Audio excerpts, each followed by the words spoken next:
You think when she finally opens up and tells you how she feels, it means you're getting closer. But what if those words aren't vulnerability? What if they're warning signs you're ignoring because you want the story to be different?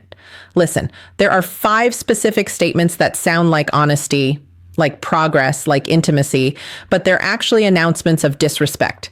And the reason most men stay after hearing them is because they've been conditioned to believe that patience equals strength and tolerance equals love. It doesn't. Patience without boundaries is self-abandonment. Tolerance of disrespect is participation in your own eraser. And today, we're going to identify the exact phrases that should trigger an immediate non-negotiable exit. Not out of anger, not out of ego, but out of self-respect and clarity about what you will and will not accept in your life.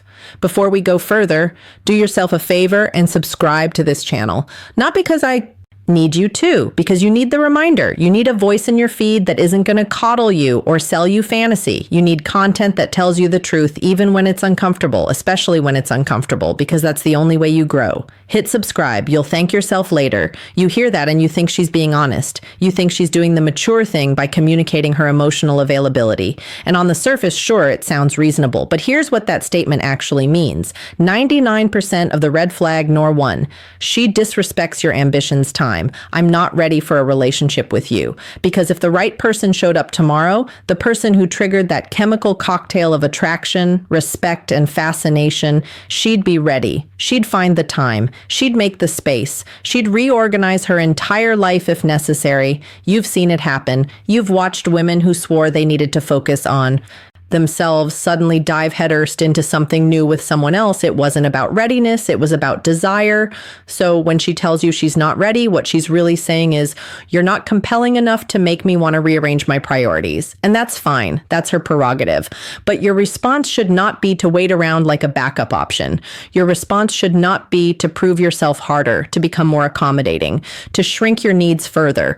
Your response should be to believe her and walk. Because even if she is telling the technical truth, even if she genuinely isn't ready, it doesn't matter. You don't build a life waiting for someone to become ready for you. You build a life with someone who sees you and says, yes, now you. The cost of staying is this. You become a placeholder. You exist in her life as an emotional accessory, a source of attention and validation, but never the priority. You. Give her the benefits of your presence without the commitment she'd have to offer in return. And the longer you stay, the more you teach her that your boundaries are negotiable, that your time is elastic, that your self-respect has a price, and that price is her inconsistent affection. Here's the reframe. When someone shows you they're not invested, that's not a challenge to overcome. That's information to act on. Walking away isn't giving up. It's refusing to negotiate your value. It's saying, I'm not interested in potential. I'm not interested in someday. I'm interested in presence, in reciprocity, in someone who matches my effort without needing to be convinced. This one's tricky because it masquerades as self-awareness. She's taking responsibility for her confusion. She's creating distance to gain clarity. That sounds healthy, right? Except here's what I need space actually translates to. I want to keep my options open while I explore other possibilities, and I need you to stay on standby in case those don't work out. Real clarity doesn't require space from someone you're genuinely invested in. Real clarity happens in communication, in transparency, in working through confusion together, if the relationship matters. But when someone asks for red flag them too, she constantly plays the victim space. What they're usually asking for is freedom from accountability while maintaining access to you. They want the leash long enough to roam, but short enough to pull you back when convenient. And what do most men do? They give her space, they wait, they stay available, they text every few days just to check in. They convince themselves that respecting her request proves their maturity. But all it proves is that you're willing to let someone deprioritize you without consequence. You become the safety net, the known quantity, the boring stability she'll return to once the excitement elsewhere. fizzles out. Here's the truth. If she needs space from you, give her permanent space. Not as punishment, not as manipulation, but as a boundary, because you are not a draft she can revise. You are not a bookmark she can return to when she's finished reading other chapters. You are a complete, whole, valuable human being who deserves someone certain about you. And uncertainty when it lasts longer than a conversation is just cowardice dressed up as introspection. The man who understands his worth doesn't wait in the wings.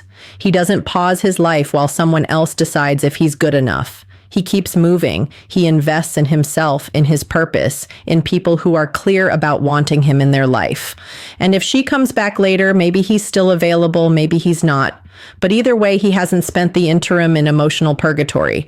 This one sounds like humility, like she's acknowledging your value, but it's not a compliment. It's a preemptive dismissal. It's her way of saying, I know I'm going to hurt you, and I'm telling you now so that when I do, you can't say you weren't warned. When a woman tells you you're too good for her, believe her. Not because you actually are. Because compatibility isn't a hierarchy, but because she's telling you she has no intention of rising to meet you. She's comfortable with her patterns. She's aware of her behavior. And instead of choosing to change, she's choosing to disqualify herself while making it sound noble. This is manipulation disguised as self-awareness. Because now, if you stay and she treats you poorly, it's partially on you. She told you. She was honest. You chose to ignore the warning. And that's exactly the trap. She gets to misbehave with a clear conscience because she gave you the disclaimer up front. Most men hear, "You're too good for me," and double down. They try to prove that she is good enough. They reassure her. They lower their standards to match her self-perception. And in doing so, they validate her cop-out. They become complicit in their own diminishment. Here's what you do instead. You agree. You're right. I am. And then you leave not cruy, not with bitterness, but with clarity. Because someone who genuinely believed they weren't good enough for you would either work to become better or step aside to let you find someone who is. They wouldn't ask you to accept less while framing it as their inadequacy. The cost of staying after hearing this is that you'll forever be managing her guilt and your disappointment. You'll be performing emotional labor to convince her she's worthy while she performs minimal effort in return. And eventually, you'll resent her for the imbalance, and she'll resent you for making her feel inadequate. It's a lose-lose built on a foundation of her refusal to take responsibility. This is the statement that ends. Red flag number, red flag. 3, she refuses accountability relationships while trying to soften the blow. She's attempting to let you down easy by creating a distinction that doesn't actually exist in functional partnerships. Because here's the reality. I love you, but I'm not in love with you. Means I care about you. I'm used to you. Maybe I even appreciate you, but I'm not attracted to you anymore. I don't desire you, and I'm not willing to do the work to rebuild that. Love without being in love is friendship. It's fondness. It's history. And none of those things are enough to sustain a romantic relationship. What she's saying is, you've become safe, predictable, comfortable, and none of that excites me. The polarity is gone. The tension is gone.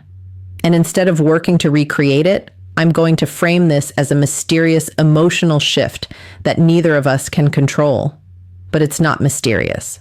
Attraction fades when one or both people stop growing, stop challenging each other, stop maintaining their individuality. It fades when comfort replaces passion and routine replaces presence. And yes, sometimes that's mutual, sometimes relationships run their course.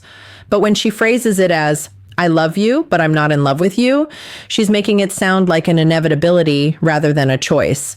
And that removes her accountability. Your job is not to convince her to fall back in love with you.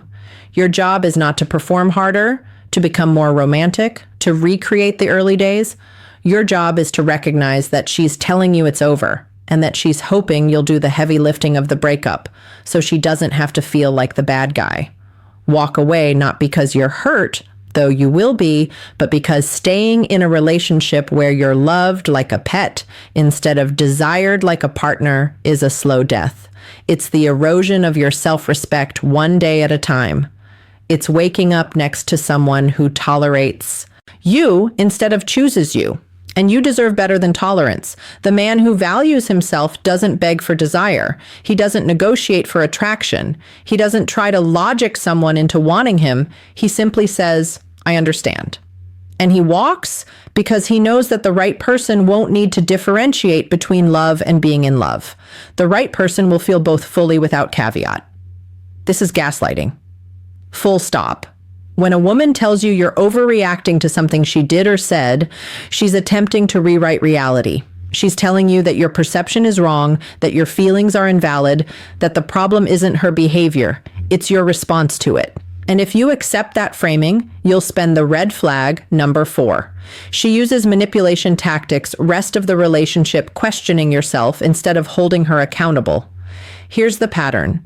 You bring up something that hurt you. You explain why it matters. And instead of acknowledging your perspective, instead of taking responsibility, instead of engaging with your actual concern, she deflects.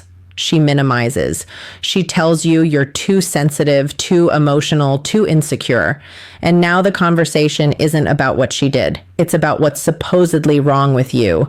This is a control tactic because if she can convince you that your reactions are the problem, she never has to change her actions. If she can make you doubt your own perceptions, she can continue behaving however she wants without consequence.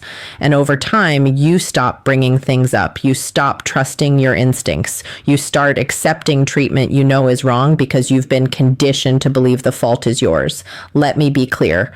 Your feelings are data. They're information. They might not always be accurate. Emotions can be influenced by past wounds, by projection, by misunderstanding, but they're never irrelevant. And a partner who respects you will engage with your feelings even if they don't fully understand them. They'll say, help me see what you're seeing. They'll ask questions. They'll seek to understand. They won't dismiss you. So when she tells you you're overreacting, that's your cue to leave. Not eventually, not after one more chance, immediately. Because someone who invalidates your reality is someone who will never take responsibility for hurting you. And a relationship without accountability is just exploitation with affection sprinkled on top. The cost of staying is that you lose yourself. You become smaller, quieter, more careful. You start filtering your thoughts and emotions through the lens of whether she'll accept them as valid. And that's not intimacy. That's captivity. Now let's talk about the man who doesn't tolerate any of these 5 statements. Let's talk about the person you become when you enforce real boundaries.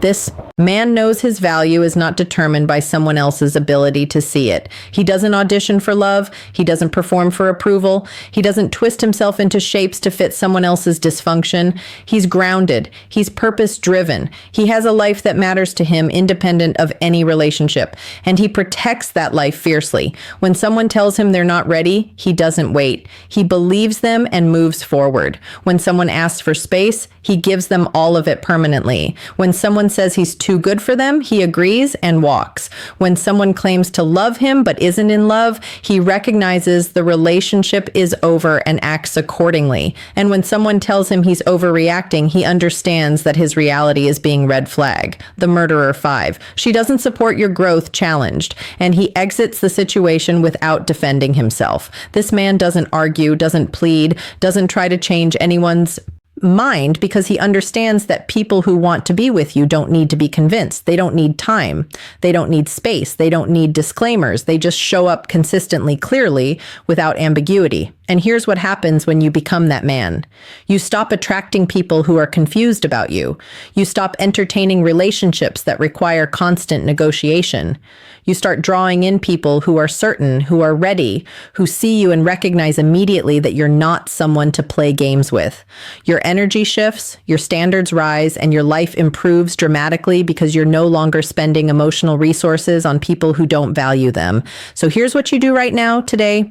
Moving forward, stop accepting words without action. Stop giving people credit for potential. Stop staying in situations that require you to shrink. If someone tells you any of these 5 statements, you thank them for their honesty and you walk. No dramatics, no big speech, no attempt to get the last word.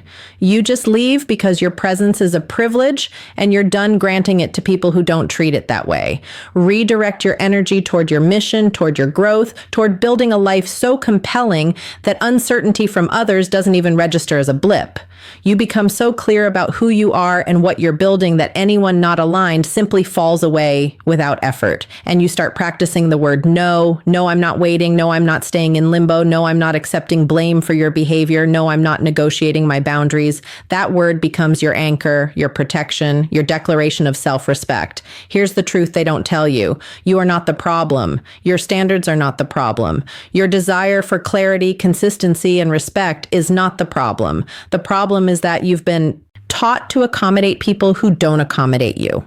You've been taught that walking away is quitting, when in reality, it's often the most powerful move you can make. You are the answer. You are the solution. The moment you stop looking, final thoughts. Choose yourself and walk away for external validation and start enforcing internal standards. Everything changes.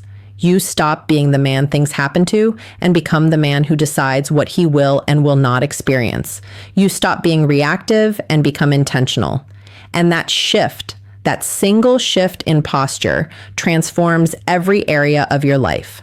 So if you needed permission to walk away from someone who's told you any of these 5 things, here it is. Walk. Not because she's a bad person, not because you're punishing her, but because you're honoring yourself. Because you're choosing reality over fantasy. Because you're refusing to build a future on a foundation of disrespect. And if you want more of this, more truth, more call to action, transform your life. Today, clarity, more reminders that you're not crazy for expecting better. Subscribe to this channel, make it a habit. Let this be the place you come to recalibrate when the world tries to convince you that tolerating less is somehow noble. It's not. It's self-betrayal, and you're done with that. You're part of a community now. A community of men who are committed to becoming the best version of themselves, who refuse to settle, who understand that respect isn't negotiable and that self-worth isn't up for debate.